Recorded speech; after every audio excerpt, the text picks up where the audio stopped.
اللہ وبرکاتہ۔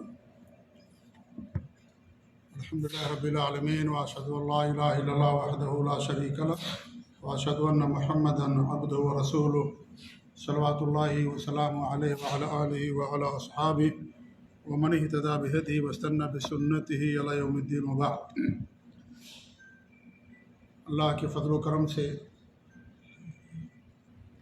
حج کی کلاسوں اور قربانی کی اور حج کی چھٹیوں کے بعد آج سے دوبارہ عقیدہ واسطیہ کی شرح کا آغاز کیا جا رہا ہے۔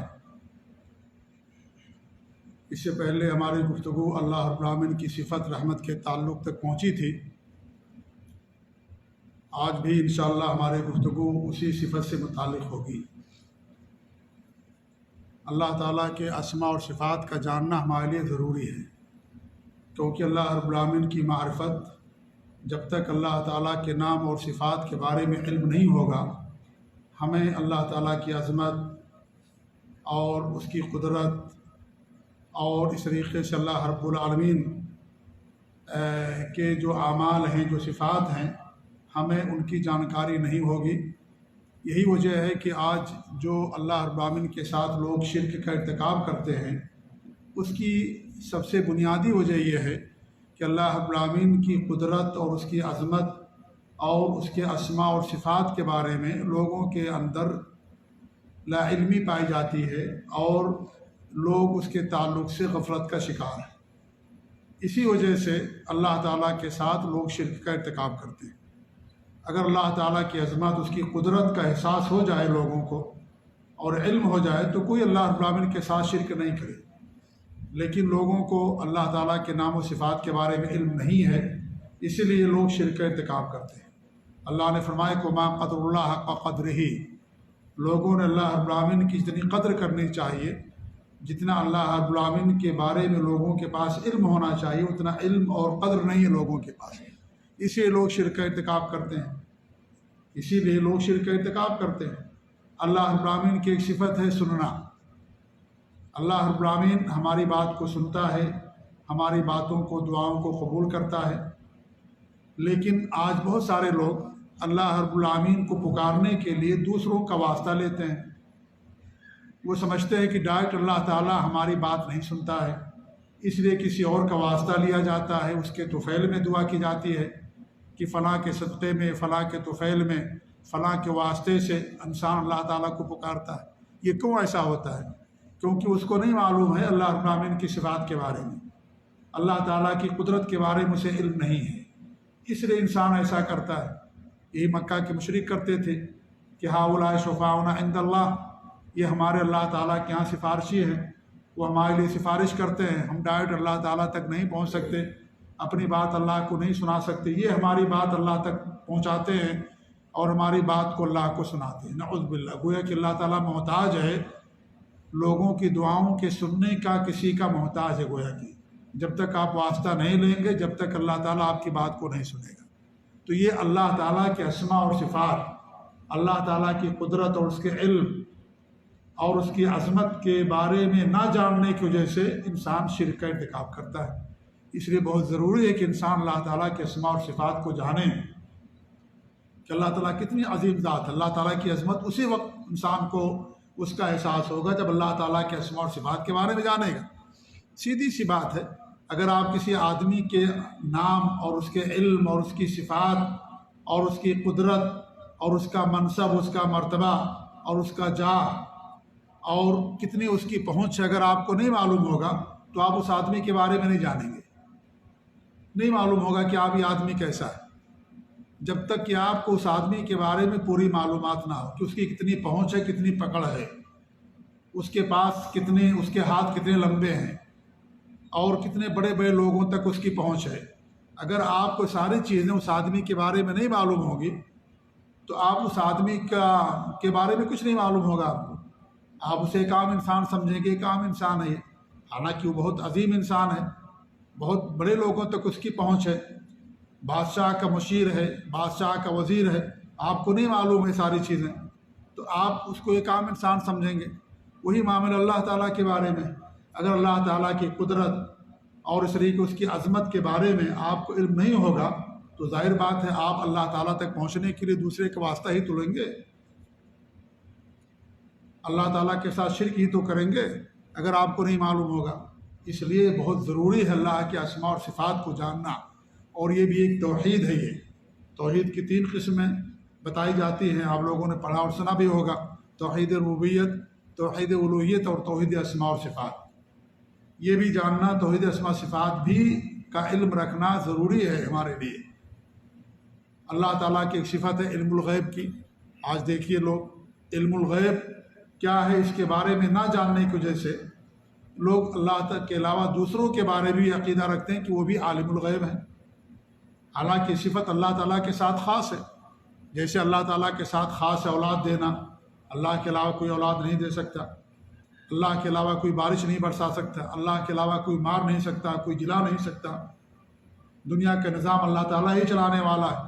ایسے یہ بھی صفت اللہ تعالیٰ کے ساتھ خاص ہے کہ اللہ ہی عالم الغیب ہے، اللہ کے علاوہ کسی کے پاس غیب کا علم نہیں ہے۔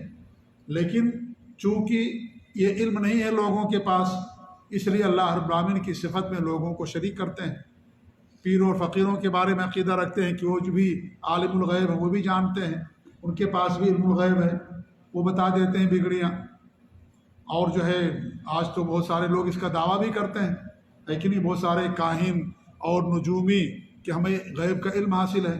آپ ان کے پاس جائیں گے، آپ کے بارے بتائیں گے، آپ کی ہتھیلی دیکھیں گے اور بتائیں گے کہ آپ کے بارے میں یا دنیا کے اندر کیا ہونے والا ہے، سیاست کے تعلق سے کیا اتھل پھتل ہونے والی ہے، یہ ساری باتیں وہ آپ کے سامنے رکھیں گے، بتائیں گے۔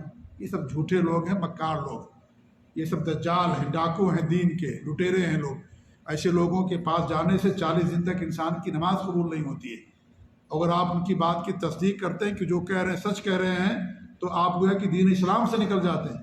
اس سے معمولی بات نہیں ہے، کیونکہ اللہ تعالیٰ کی صفت پر ضرب پڑتی ہے۔ یہ علم الغیب کا عقیدہ اللہ تعالیٰ کے ساتھ خاص ہے۔ قل انما الغیب للہ، اللہ کے علاوہ کوئی غیب کا علم رکھنے والا نہیں ہے۔ اور ہم ایسے لوگوں کے بارے میں جو ہے جا کر کے یہ عقیدہ رکھتے ہیں کہ وہ غیب کی باتیں جانتے ہیں، ان سے جا کر کے پوچھتے ہیں اپنے مستقبل کے بارے میں، اپنی قسمت کے بارے میں۔ کچھ لوگوں کے پاس چڑیا ہوتی ہے، چڑیا کو کیا کرے گا، وہ کچھ دانہ دے گا، پنجرے سے نکالے گا، اور اس کے پاس کچھ چیزیں جنتریاں اور کچھ پیپر ہوتے ہیں، اور اس کے اندر کچھ باتیں لکھی ہوتی ہیں۔ وہ چڑیا آتی ہے، طوطا یا کوئی بھی مینا یا کوئی بھی چڑیا، وہ آئے گی اور کیا کرے گی، اس میں سے کسی کو لا کر کے اس کو دے دے گی، اور اس کو پڑھ کر کے آپ کو سنا دے گا کہ یہ آپ کی قسمت ہے۔ نعوذ باللہ، نعوذ باللہ من ذالک۔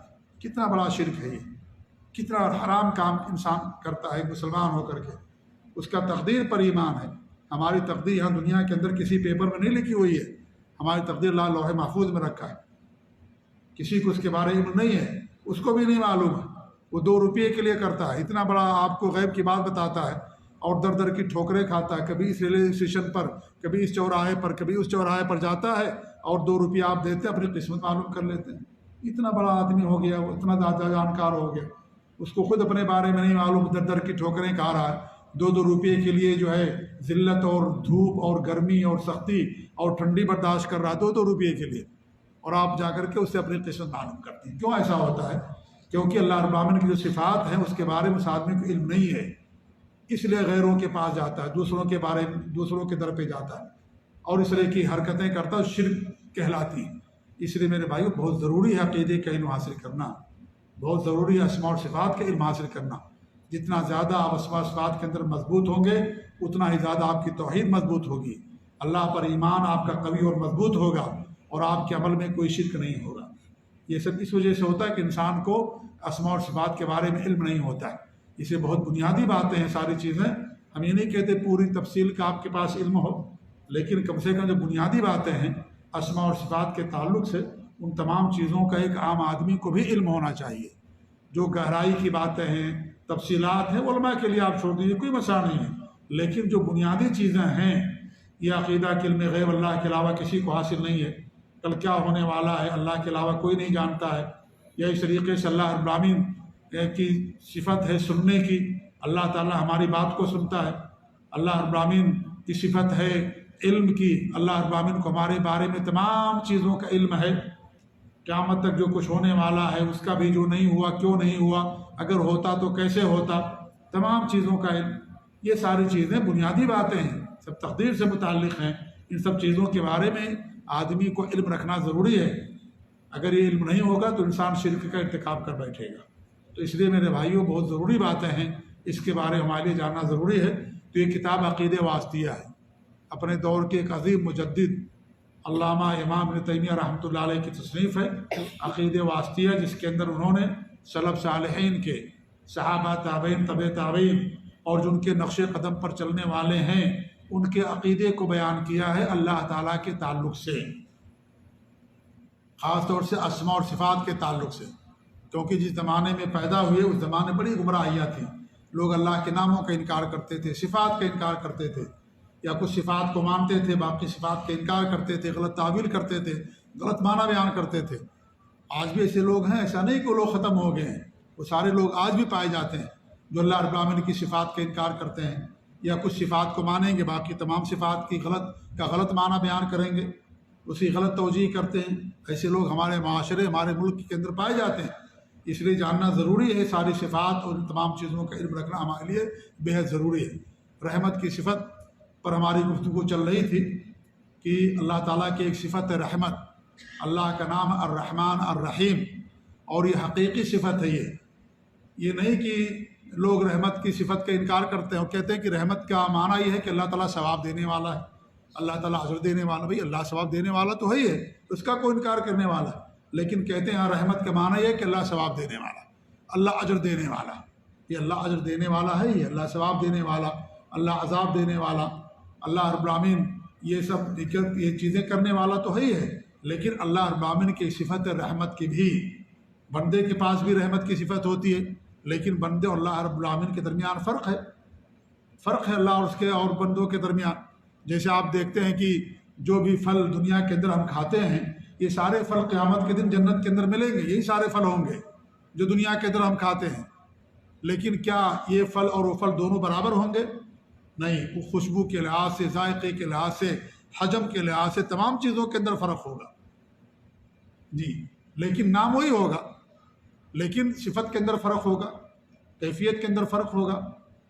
تو ہی مثال اللہ رب العالمین، اللہ تعالیٰ جیسی کوئی ذات نہیں ہے، ایسے اللہ رب العالمین صفات کے لحاظ سے بھی کوئی اللہ جیسی کوئی ذات نہیں۔ جب وہ ذات میں سب سے الگ تھلگ ہے، اکیلا ہے، منفرد ہے، تو صفات کے لحاظ سے بھی اللہ رب العالمین اکیلا ہے اور ایکتا ہے۔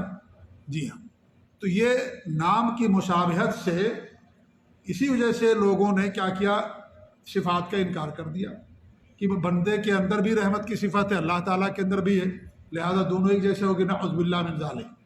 یہ ہم نہیں کہتے، یہ کہنا ایسا غلط ہے کہ اللہ تعالیٰ کی ذات جب وہ اپنی ذات کے لحاظ سے یکتا ہے، اس جیسی کوئی ذات نہیں، تو صفات میں بھی اللہ رب العالمین جیسی کوئی ذات نہیں ہے، کوئی صفات والا نہیں ہے۔ جی ہاں، میں نے بہت ساری مثالیں دی ہیں اور دیتے رہتے ہیں سمجھانے کے لیے۔ اب دیکھیے، ہمارے بھی سننے کی طاقت ہے، ہم بھی سنتے ہیں، لیکن اور دیگر مخلوق بھی سنتی ہے، تو کیا دونوں کا سننا برابر ہوتا ہے؟ ہم بھی دیکھتے ہیں اور جو ہے بعض بھی دیکھتا ہے، بعض پتہ نہیں کتنی اونچائی اور کتنے فٹ کی بلندی سے دیکھ لیتا ہے، مچھلی تیر رہی ہوتی ہے پانی کے اندر اور بہت اونچائی سے دیکھ لیتا ہے، ہم قریب ہو کر کے بھی نہیں دیکھ پاتے ہیں، حالانکہ وہ بھی صفت ہے دیکھنے کی، ہماری بھی دیکھنے کی صفت ہے، فرق ہے ہمارے اس کے اندر بھی۔ ہمارے پاس بھی آنکھ ہے، چونٹی کے پاس بھی آنکھ ہے، دونوں مخلوق ہیں، کیا ہماری آنکھ اور چونٹی کی آنکھ برابر ہے؟ حجم کے لحاظ سے، دیکھنے کے لحاظ سے ہم بھی سونگھتے ہیں اور کتا بھی سونگھتا ہے، لیکن ہمارے سونگھنے میں، کتے کے سونگھنے میں فرق ہے کہ نہیں فرق ہے؟ بہت فرق ہے۔ کتا سونگھ کر کے، جو آج کل CID کتے ہوتے ہیں دیکھیے آپ، ہے کہ نہیں؟ ہم نہیں پتہ لگا سکتے، لیکن وہ کتے، ان کو باقاعدہ سکھایا جاتا ہے، پڑھایا جاتا ہے، ان کو تعلیم دی جاتی، تربیت دی جاتی ہے، اور وہ سونگھ کر کے بتا دیتے ہیں، اور اس طریقے سے مجرم کا پتہ لگا لیا جاتا ہے کہ نہیں؟ تو فرق ہے کہ نہیں؟ حالانکہ وہ بھی مخلوق ہے، ہم بھی مخلوق ہیں، لیکن فرق ہے۔ تو اللہ تعالیٰ کی جو صفت رحمت ہے، اللہ کے شایان شان ہے، ہماری اور مخلوق کی جو صفت ہے اس کے مطابق ہے یہ۔ لہٰذا یہ کہہ کر کے اگر ہم رحمت کی صفت مانیں گے تو مطلب یہ ہو گیا کہ ہم نے اللہ کو مخلوق کے برابر کر دیا، نعوذ باللہ۔ یہ جو کیڑا نہیں دماغ کے اندر، اس طرح کا کیڑا جو چلتا ہے، یہی غلط ہے یہ، کہ ہم نے صفت مانا تو ہم نے اللہ کو مخلوق کے برابر کر دیا۔ نہیں بھائی، ہر ایک کے لیے اس کے مطابق صفت ہوتی ہے، ہر ایک کے لیے اس کے مطابق صفت ہوتی ہے۔ جی ہاں، تو اس طریقے سے اللہ تعالیٰ کی صفات کے انکار کرنا بہت بڑی گمراہی ہے یہ، یا اس کی غلط تعویل کرنا، غلط معنی بیان کر دینا۔ کہتے ہیں کہ اللہ کی صفت ہے رحمت، لیکن رحمت کا مطلب یہ کہ اللہ اجر دینے والا، ثواب دینے والا، یہ بھی انکار ہی کی ایک قسم ہے۔ ایک انسان واضح طور پر انکار کر دے، ایک اس کا غلط معنی بیان کر دے، غلط معنی بھی گویا کہ انکار ہی کی ایک قسم ہے، جیسا کہ علماء نے بیان کیا ہے۔ تو صرف رحمت کا معنی اجر دینا نہیں ہے، رحمت کا معنی ثواب دینا نہیں ہے، رحمت کا مطلب اور ہے، اور اجر دینا اور ثواب دینے کا مطلب اور ہے۔ لہذا یہ صفت بھی اللہ رب العالمین کے لیے ہے کہ اللہ رحمت کرتی ہے، اللہ رب العالمین بندوں کے ساتھ شفقت کرتا ہے، نرمی اور مہربانی کا برتاؤ کرتا ہے۔ اللہ تعالیٰ کی، اللہ کے رسول کی حدیث ہے کہ یرحمکم ارحموا من فی الارض یرحمکم من فی السماء، تم زمین والوں پر رحم کرو، رحمت کا معاملہ کرو، جو آسمان پر ہے، عرش پر ہے جو ذات اللہ تعالیٰ کی، وہ تمہارے ساتھ رحمت کا معاملہ کرے گی۔ تو ہمارے لیے مطالبہ ہے کہ ہم بھی لوگوں کے ساتھ رحمت کا معاملہ کریں، بچوں کے ساتھ، چھوٹوں کے شفقت کا معاملہ کریں، رحمت کا برتاؤ کریں، معاملہ کریں، اللہ تعالیٰ ہمارے ساتھ رحمت کا معاملہ کرے گا۔ تو یہ صفت اللہ رب العالمین کی ہے، رحمت کی صفت۔ قرآن کی بہت ساری آیتیں ہیں، بہت ساری حدیثیں ہیں، کچھ آیتیں مسلم اس سے پہلے بیان کی ہیں، آج کچھ آیتیں، 3 آیتیں ہیں، اس کے بعد ایک نئی صفت امام بیان کریں گے مسلم رحمۃ اللہ علیہ۔ آئیے ان 3 آیتوں کو آج ہم پڑھتے ہیں اور اس کے مطابق اللہ تعالیٰ کی اس رحمت کو جاننے کی کوشش کرتے ہیں۔ اللہ تعالیٰ کا ارشاد ہے، سورہ انعام آیت نمبر 54، کتب ربکم علی نفسہ الرحمہ، تمہارے رب نے اپنے اوپر رحمت کو لکھ لیا ہے، یعنی واجب کر لیا ہے اپنے اوپر رحمت کو، اللہ نے واجب کیا اپنے اوپر، کوئی اللہ پر واجب کرنے والا نہیں ہے، اور یہ اللہ تعالیٰ کا فضل اور اس کا احسان ہے۔ اللہ تعالیٰ کا فضل اور اس کا احسان ہے کہ اس نے اپنے لیے رحمت کو لکھ لیا ہے، جیسا کہ حدیث آتی ہے، صحیح بخاری مسلم کی حدیث ہے کہ ان اللہ لما خلق الخلق کتب کتابا عنده فوق العرش ان رحمتی تغلب غضبی، کہ جب اللہ رب العالمین نے مخلوقات کو پیدا کیا تو اپنے پاس عرش کے اوپر کتاب میں لکھ لیا، کیا؟ ان رحمتی تغلب غضبی، کہ میری رحمت میرے غضب پر غالب ہے۔ اللہ تعالیٰ کی جو صفت ہے رحمت، اور اللہ تعالیٰ کی صفت غضب کی بھی ہے، اللہ تعالیٰ کو غضب آتا ہے، اللہ تعالیٰ کو غصہ آتا ہے، تو اللہ رب العالمین کی غضب کی صفت پر رحمت کی صفت غالب ہے۔ کہاں اللہ لکھا؟ اپنے پاس عرش کے اوپر، تو اللہ عرش پر ہے کہ نہیں ہے؟ آج ہمارے یہاں پوچھے بہت سارے لوگوں سے، اللہ کہاں؟ کہیں کہ اللہ ہر جگہ موجود ہے، نعوذ باللہ من ذالک۔ اللہ تعالیٰ کی ذات عرش پر ہے، کفر کا عقیدہ ہے اگر کوئی عقیدہ رکھتا ہے کہ اللہ تعالیٰ کی ذات ہر جگہ ہے۔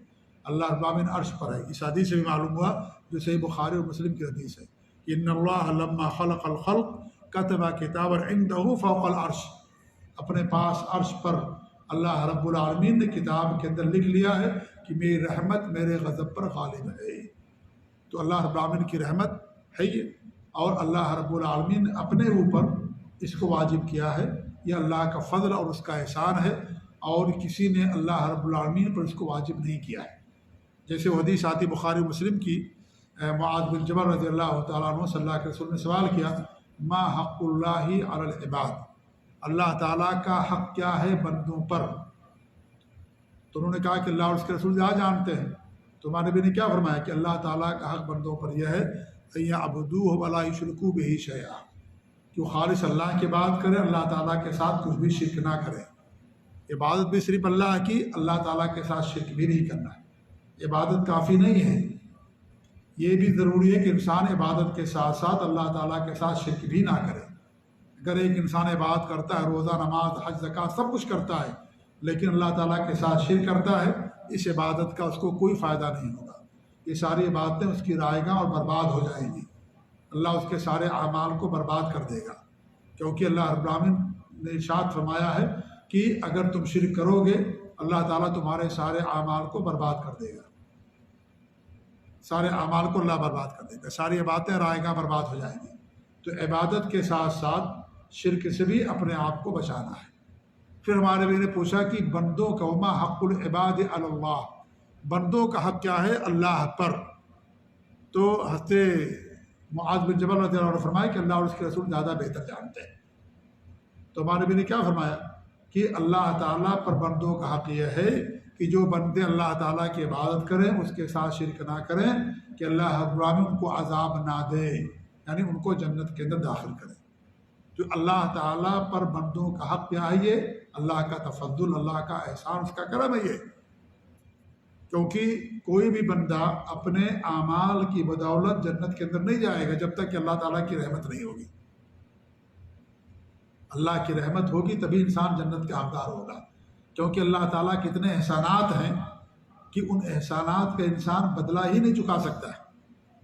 لہذا یہ جو ہم اعمال کرتے ہیں یہ سبب ہیں جنت میں جانے کے، یہ اسباب ہیں، سبب ہیں جنت میں جانے کے، یہ قیمت نہیں ہے جنت کی۔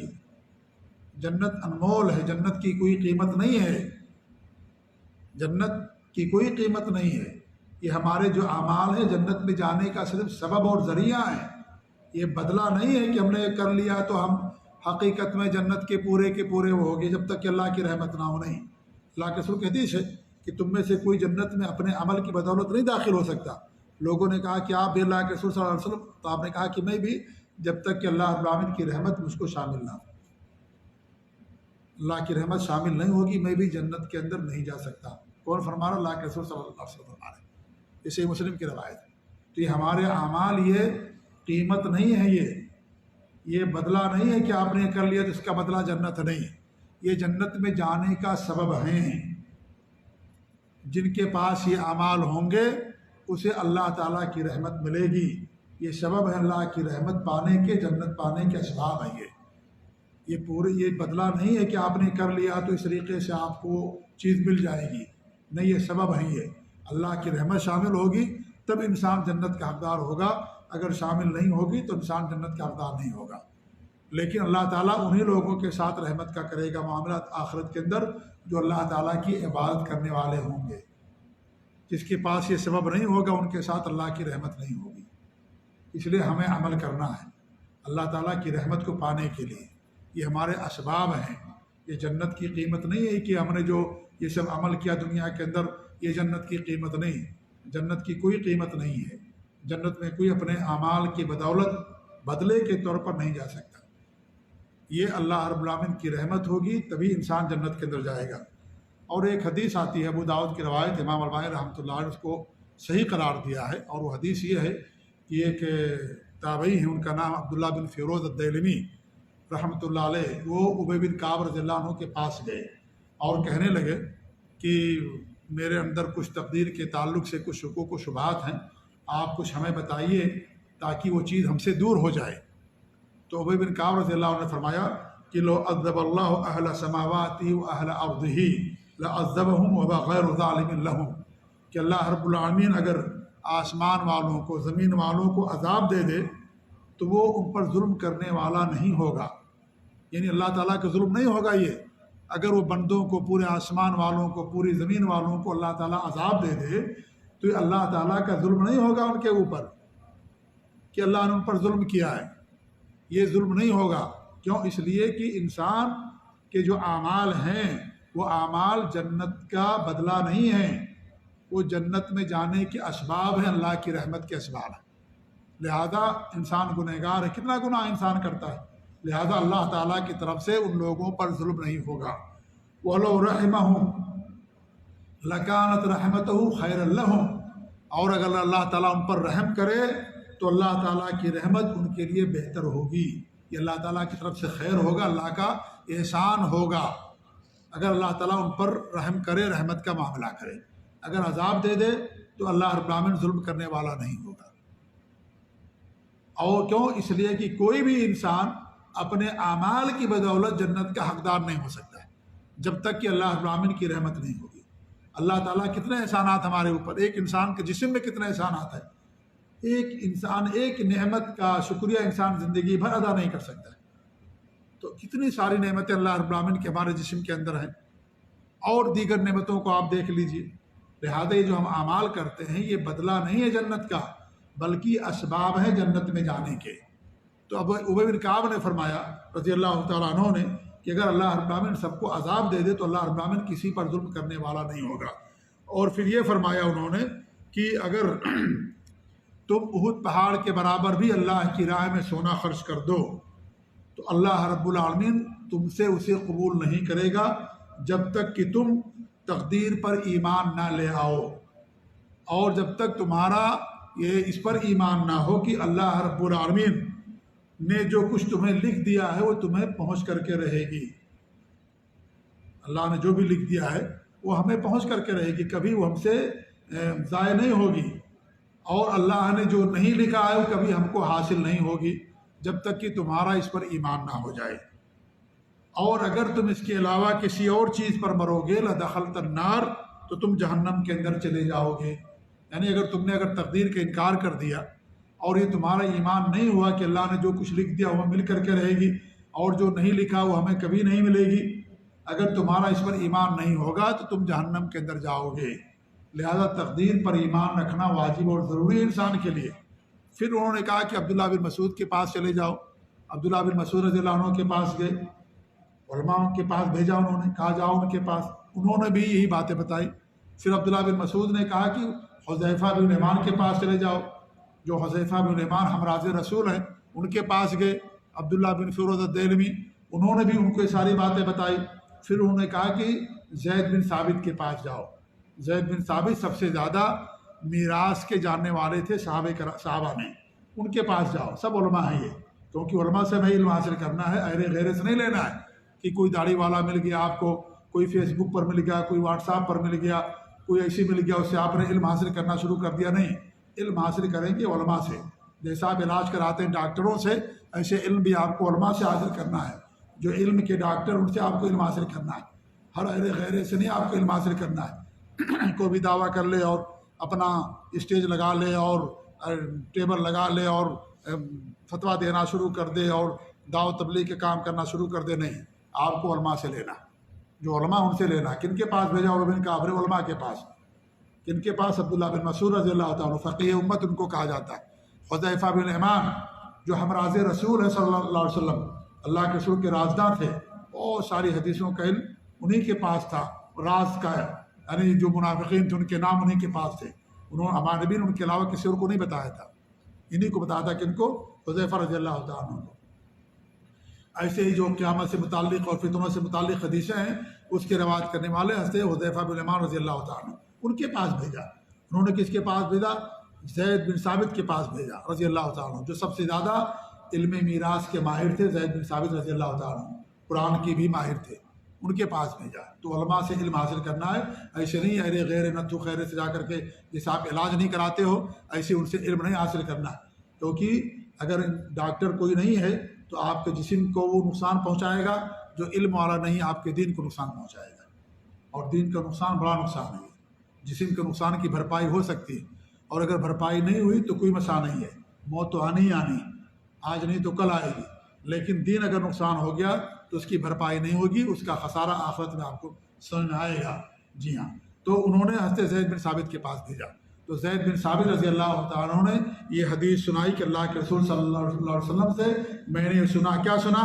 کہ اگر یہ حدیث جو عمر بن کعب نے بتایا وہی حدیث انہوں نے سنائی، کہ ہم نے اللہ کے رسول صلی اللہ علیہ وسلم سے یہ حدیث سنی کہ اگر اللہ رب العالمین آسمان والوں کو زمین والوں کو عذاب دے دے تو ظلم کرنے والا نہیں ہوگا، اور اگر وہ رحم کرے ان کے ساتھ تو یہ اللہ تعالیٰ کی رحمت ہوگی، اللہ تعالیٰ کی طرف سے خیر ہوگا، یہ اللہ کا فضل اور احسان ہوگا بندوں کے اوپر۔ تو اس سے کیا معلوم ہوا؟ اس سے معلوم ہوا کہ اللہ رب العالمین کی صفت رحمت کا علم ہوتا ہے، نمبر ایک۔ نمبر دو، ہمارے جو اعمال ہیں یہ ہمارے جنت میں جانے کا بدلہ نہیں، قیمت نہیں ہے، یہ ہمارے اعمال سبب ہیں اللہ تعالیٰ کی رحمت حاصل کرنے کے۔ اللہ تعالیٰ انہیں لوگوں پر رحمت کرے گا جو جن کے پاس یہ اعمال پائے جائیں گے، جن کے پاس نہیں ہوگا ان کے اوپر اللہ تعالیٰ کی رحمت نہیں ہوگی۔ ٹھیک ہے، جیسے آپ دوا کھاتے ہیں، دوا ذریعہ ہے شفا کا، آپ دوا نہیں کھاؤ گے تو شفا نہیں ملے گی، ہے کہ نہیں؟ ایسے ہی آپ محنت کرتے ہو تو انسان جب محنت کرتا ہے تو اللہ تعالیٰ اسے وہ چیز دیتا ہے۔ اگر آپ محنت نہیں کرو گے، ذریعہ آپ کے پاس نہیں، چیز آپ کو نہیں ملے گی۔ آپ اگر امتحان میں کامیاب ہونا چاہتے تو آپ کو محنت کرنا پڑے گا، اگر محنت نہیں کرو بیٹھے رہو تو کامیاب نہیں ہوگے۔ جب سبب پایا جائے گا تب مسبب پایا جائے گا، اور ایسا بھی ہو سکتا ہے کہ مسبب نہ پایا جائے، ایسا بھی ہو سکتا ہے۔ ایسا بھی ہو سکتا ہے کہ انسان کے پاس بہت سارے اعمال ہیں لیکن اس کے اعمال میں ریاکاری ہے، اللہ کی رحمت نہیں ہوگی اس کے ساتھ۔ ریاکاری ہمیں نہیں معلوم ہے، کون بندہ ریاکار، اللہ تعالیٰ کو معلوم ہے۔ بظاہر اس کے پاس اعمال ہیں لیکن ریاکاری ہے، دکھاوا ہے، اللہ تعالیٰ اس کے ساتھ رحمت کا معاملہ نہیں کرے گا۔ یہ انسان شرک کرتا ہے بہت اس کے پاس اعمال ہے، بہت اعمال اس کے پاس، روزہ، نماز، حج، زکوٰۃ، قربانی، سب کچھ بھی ہے، مدرسہ بناتا، مسجد بناتا، بہت سارا خیر کا کام کرتا ہے، لیکن وہ شرک بھی کرتا ہے، تو اللہ تعالیٰ کی رحمت اس کے ساتھ نہیں ہوگی۔ اللہ کی رحمت اسی کے ساتھ ہوگی، شرک کرنے والا نہیں ہے۔ تو ہو سکتا ہے کبھی انسان کے پاس اعمال ہوں، سبب پایا گیا لیکن مسبب نہیں پایا گیا۔ آپ نے دوا کھائی لیکن آپ کو شفا نہیں ملی، آپ نے محنت کیا لیکن امتحان میں کامیاب نہیں ہوئے، آپ بیوی کے پاس گئے لیکن آپ کو اولاد نہیں ملی۔ ہو سکتا ہے کہ نہیں ہو سکتا؟ ہوتا ہے، سبب پایا گیا لیکن اولاد نہیں ملی آپ کو۔ کتنے ایسے ہیں بے اولاد، ان کے پاس اولاد نہیں ہے، سبب ہے ان کے پاس لیکن مسبب نہیں ہے، وہ چیز نہیں پائے گی ان کے پاس۔ جی ہاں، تو ہو سکتا ہے کہ ہمارے پاس اعمال ہوں لیکن اللہ کی رحمت ہم کو شامل نہ ہو، کیونکہ اعمال کے اندر نقص ہوگا، کمی ہوگی، ریاکاری ہوگی، شرک ہوگا، تو اللہ رب العالمین ایسے لوگوں کے ساتھ رحمت کا معاملہ نہیں کرے گا۔ تو اعمال یہ سبب ہیں۔ تو اللہ رب العالمین جو فرمایا کہ اللہ نے اپنے اوپر لکھ لیا ہے، یہ اللہ کا احسان ہے، یہ اللہ کا تفضل، اس کا کرم ہے، کوئی اللہ پر واجب کرنے والا نہیں ہے۔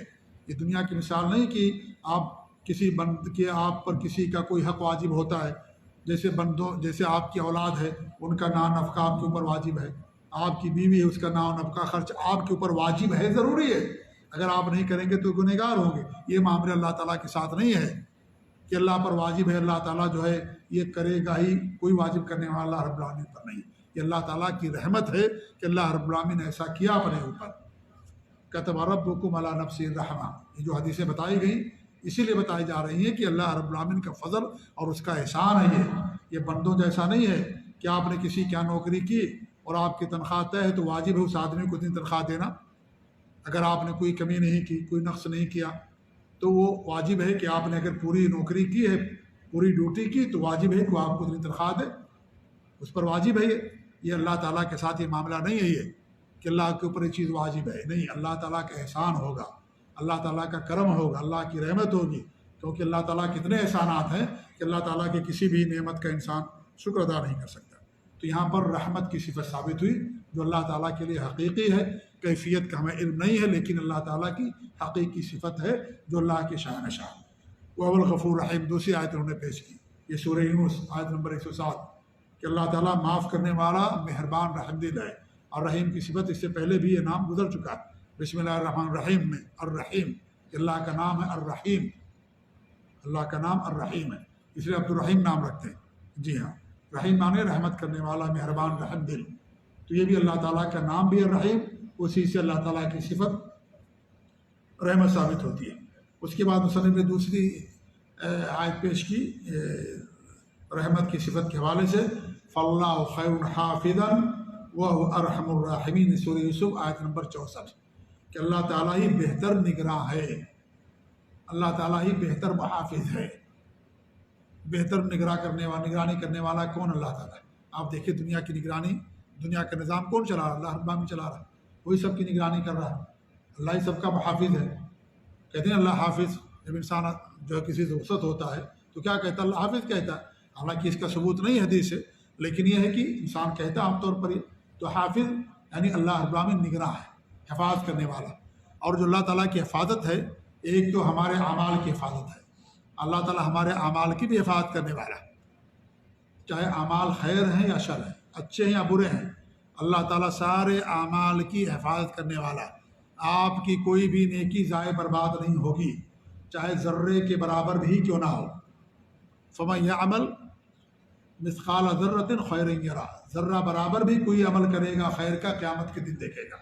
وَمَن يَعْمَلْ مِثْقَالَ ذَرَّةٍ شَرًّا يَرَهُ، ذرہ برابر شر اور برائی ہوگی، وہ بھی قیامت کے دن اللہ تعالیٰ اسے حاضر کرے گا۔ دفتر تیار ہو رہا ہمارا، اللہ تعالیٰ ہمارے سارے اعمال کا نگراں ہے، محافظ ہے، کوئی عمل ضائع برباد نہیں ہوگا، کوئی بھی عمل، چاہے وہ نیکی ہو چاہے برائی ہو، سب کچھ درج ہو رہا ہے، سب کچھ لکھا جا رہا ہے کہ نہیں ہے؟ ذرہ بر ذرہ جانتے نا، ذرہ معمولی، جیسے آپ جو ہے کھڑکی کھولیں تو کھڑکی کے اندر صبح میں آپ دیکھیے جب سورج نکلتا ہے تو ذرات نظر آتے ہیں، ذرہ معمولی سا ذرہ، اتنی بھی اگر آپ نیکی کریں گے تو اللہ تعالیٰ اس کی حفاظت کرے گا، اس کو باقی رکھے گا، اور اگر برائی ہوگی اللہ تعالیٰ اس کو بھی باقی رکھے گا۔ اللہ تعالیٰ حجت پیش کرے قیامت کے دن، زمین گواہی دے گی، ہمارے ہاتھ پاؤں گواہی دیں گے، سب گواہی دیں گے قیامت کے دن، دفتر بھی اللہ تعالیٰ سب کے سامنے حاضر کرے گا۔ تو نیکی اور بدی ساری چیزیں درج ہو رہی ہیں، ساری چیزیں لکھی جا رہی ہیں، تو اللہ رب العالمین سب سے بہتر حافظ اور نگراں ہے۔ ایک تو ہمارے اعمال، نمبر دو ہماری حفاظت بھی اللہ تعالیٰ کرتا ہے، ہماری انسان کی حفاظت کرتا ہے اللہ رب العالمین۔ اور یہ حفاظت دو طرح کی ہوتی ہے، ایک عام حفاظت ہے جو غیر مسلم کے ساتھ، جو اللہ پر ایمان لانے والے نہیں ہیں، اللہ کے انکار کرنے والے، اللہ تعالیٰ ان کی بھی حفاظت کرتا ہے کہ نہیں، ان کی حفاظت کرتا ہے، اللہ ان کی حفاظت کرتا ہے۔ پیدا ہوتا ہے بچہ، بڑھاپے تک پہنچتا ہے، بیماری ہوتی ہے اللہ تعالیٰ اس کو شفا دیتا ہے، اللہ تعالیٰ اسے اولاد دیتا ہے، ایکسیڈنٹ ہوتا ہے اللہ تعالیٰ اس کی حفاظت کرتا ہے، اللہ پر ایمان لانے والا نہیں لیکن پھر بھی اللہ رب العالمین اس کی حفاظت کرتا ہے۔ تو ایک عام حفاظت ہے جو مسلمان غیر مسلم سب کو شامل، اور ایک خصوصی حفاظت ہے جو مومنوں کے ساتھ خاص ہے، جیسے خصوصی رحمت مومنوں کے ساتھ، اللہ تعالیٰ کی خصوصی معیت مومنوں کے ساتھ، ایسی خصوصی حفاظت کہ اللہ رب العالمین اس کو دین پر ثابت قدم رکھتا ہے، اللہ تعالیٰ اس کی حفاظت کرتا ہے، برائی میں اس کو جانے سے بچاتا ہے۔ یہ مومنوں کے ساتھ اللہ رب العالمین کی خصوصی حفاظت ہوتی ہے۔ تو اللہ رب العالمین ہم سب کا نگراں ہے، ہم سب کا محافظ ہے، ہم سب کی حفاظت کرنے والا ہے، ہمارے اعمال کی بھی، ہمارے جسم کی بھی، ہمارے جسم کے اندر جو اعضاء ہیں ان کی بھی اللہ تعالیٰ حفاظت کرنے والا ہے۔ وہ ارحم الراحمین، اللہ رب العالمین ہی سب سے زیادہ مہربان ہے، یا مہربانی کرنے والوں میں سب سے زیادہ اللہ تعالیٰ ہی مہربان اور رحم دل ہے۔ وہ ارحم الراحمین، سب سے زیادہ رحم دل اللہ رب العالمین، مہربانی کرنے والا ہے۔ سب سے زیادہ کون؟ اللہ رب العالمین۔ تو یہاں بھی رحمت کی صفت اللہ رب العالمین کے تعلق ثابت ہوتی ہے کہ اللہ رب العالمین کے ساتھ یہ رحمت کی صفت ہے، اور وہی سب سے زیادہ رحمت کرنے والا۔ اور ارحم الراحمین، سب سے زیادہ رحمت کرنے والا اللہ رب العالمین۔ اللہ رب العالمین نے ایک رحمت کی صفت دنیا کے اندر بھیجی ہے، ایک رحمت کی صفت، اسی کے مطابق ساری مخلوق سب کے ساتھ رحمت کا، شفقت کا، محبت کا، پیار کا، نرمی کا برتاؤ کرتے، ایک رحمت۔ اب آپ دیکھیں، اور 99 رحمت اللہ رب العالمین کے پاس۔ اب اللہ تعالیٰ کتنا رحم دل ہے، کتنا مہربان ہے، آپ ذرا اندازہ کیجیے کتنا مہربان اور رحم دل اللہ رب العالمین۔ لیکن کوئی یہ نہ سمجھے کہ اللہ رب العالمین کی جو 99 یا اتنی زیادہ رحمت کی جو صفت ہے، وسیع اور شامل اور عام ہے، یہ نہ سمجھے کہ بھئی ہم کچھ بھی کرتے رہیں گے اللہ تعالیٰ ہم کو معاف کر دے گا، ایسا نہیں ہے یہ۔ جی ہاں، کیونکہ آج لوگ اسی کی وجہ سے گمراہی کا شکار ہیں، اسی کی وجہ سے بندہ نیکیاں نہیں کرتا، یا خیر کا کام نہیں کرتا، یا اس طریقے سے نماز نہیں پڑھتا، یا اس طریقے سے اور کام نہیں کرتا، کہتا اللہ بہت مہربان ہے، بہت رحم دل، اللہ تعالیٰ معاف کر دے گا، اللہ معاف کرنے، اللہ معاف کر دے گا۔ اللہ تعالیٰ وہی معاف کرے گا جس کے بارے میں اللہ نے بیان کیا ہے، اور جس کے بارے میں اللہ نے بیان کر دیا کہ نہیں معاف کرے گا، اس کو اللہ نہیں معاف کرے گا، نہیں معاف کرے گا اللہ تعالیٰ اس کو۔ اللہ تعالیٰ شرک کو نہیں معاف کرے گا، کبھی بھی شرک کو معاف نہیں ہوگا۔ کوتاہیاں معاف ہو سکتی ہیں، اور اس طریقے سے واجبات انسان چھوڑ دیا ہے، اللہ تعالیٰ چاہے تو معاف کرے، چاہے تو اللہ تعالیٰ اس کو عذاب دے دے، لیکن شرک کرنا یہ اللہ تعالیٰ اسے کبھی معاف نہیں کرے گا۔ تو جو لوگ سوچتے ہیں کہ بھئی اللہ تو بہت مہربان ہے، بہت رحم دل ہے، جو بھی کچھ کرو قیامت کے دن اللہ تعالیٰ معاف کر دے گا سب کو، یہ ان کی سوچ باطل ہے، ان کی سوچ غلط ہے۔ یہ وہ اللہ تعالیٰ کو گویا کہ انہوں نے پہچانا نہیں، اللہ تعالیٰ کی صفات کا، اس کا اسما کا گویا کہ ان کے پاس علم نہیں ہے۔